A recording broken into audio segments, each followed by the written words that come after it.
Hello friends, आपके अपने channel Ashiana of craft में आपका बहुत बहुत स्वागत है।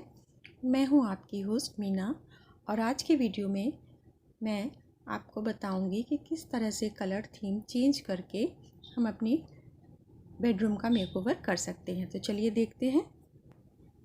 पहले वाले थीम में मैंने ग्रीन और येलो का कॉम्बिनेशन रखा है, आप देख सकते हैं।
चलिए अब हम दूसरा जो थीम है वो भी देख लेते हैं।